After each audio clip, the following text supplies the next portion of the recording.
Veg ডাল বিয়েবাড়ির দাওয়াতে গেলে কখনো শেষ পাতে কখনো প্রথম পাতে আমাদের চাই। আর এই ভেজ ডালটা যদি আমরা বাসায় খুব সহজে বানাতে পারি তাহলে তো কোনো কথাই নেই। চলুন তাহলে শুরু করা যাক। এই জন্য প্রথমে আমি নিয়ে নিয়েছি কয়েক রকমের সবজি। আপনাদের ঘরে থাকা যে কোনো রকমের সবজি নিতে পারেন, তো অবশ্যই 4-5 রকমের সবজি নেওয়ার চেষ্টা করবেন। তো আমি এখানে আলু, গাজর, বেগুন, ফুলকপি ছোটো ছোটো টুকরা টুকরা করে কেটে ভালো করে ধুয়ে নিয়েছি। সেই সাথে নিয়ে নিয়েছি টমাটোগুলো আমি স্লাইস করে নিলাম, 2-5টা ফেলে ছোটো ছোটো করে। ডাল নিয়ে নিয়েছি 50 গ্রাম পরিমাণে মটর ডাল, 50 গ্রাম মসুরির ডাল, 50 গ্রাম মুগ ডাল। 3 রকমের ডাল আমি মিক্সড করে, চাইলে আপনারা আরও একটা ডাল অ্যাড করে নিতে পারেন এবং পরিমাণটা অবশ্যই একই রকম রাখবেন, পরিমাণটা কম বেশি করা যাবে না। তো এগুলো আমি পানিতে কিছুক্ষণ ভিজিয়ে রেখে একটা পাতিলে এখন ডালগুলো দিয়ে দিলাম। দিয়ে একে একে আমি সবজিগুলো আস্তে আস্তে করে ঢেলে দিব। আমার চ্যানেলটা যদি সাবস্ক্রাইব না করা থাকে অবশ্যই আমার চ্যানেলটা সাবস্ক্রাইব করে আমার চ্যানেলের পাশেই থাকবেন। তো সবজিগুলো দিয়ে দিয়ে আমি খাবারের পানি দিয়ে দিয়েছি।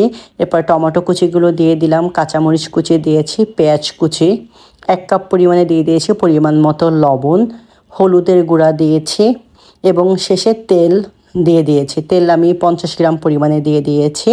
তো 2টা তেজপাতা এবং গরম মশলা, 2টো এলাচ, 2টো দারচিনি দিয়ে আমি ডালটা সেদ্ধ হতে বসিয়ে দেব। ডালগুলো যখন সেদ্ধ হয়ে যাবে এবং একটু ঘন হয়ে আসবে তখনই আমরা একটা বাগার দিব।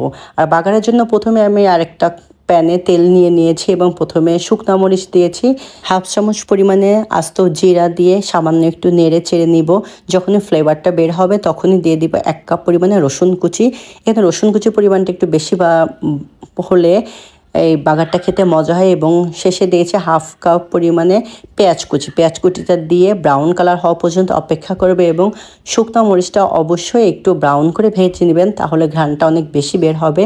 তো এরপরে আমি ডালের থেকে কিছু অংশ পাতিলে দিয়েই সঙ্গে সঙ্গে ঢাকনা দিয়ে 30 সেকেন্ড ওয়েট করব, যাতে করে ঘ্রাণটা সমস্ত ডালে মেখে যায়।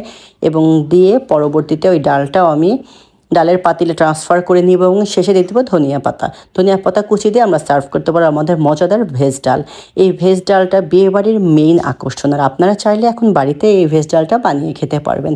শুকনো মরিচ, ভেজ ডাল এবং সাদা ভাত যেন আমাদের চিরচরিত গ্রামের দৃশ্যকে মনে করে দেয়, এবং সাথে যদি মাংস হয় তাহলে তো কোনো কথাই নেই। আমার ভিডিওটা যদি ভালো লেগে থাকে অবশ্যই একটা লাইক দিবেন, কমেন্ট করবেন এবং অবশ্যই শেয়ার করবেন। বিভিন্ন রকম ডাল এবং সবজির মিশ্রণে এই ডালের স্বাদটা একেবারে অতুলনীয় এবং পুষ্টিগুণে ভরপুর।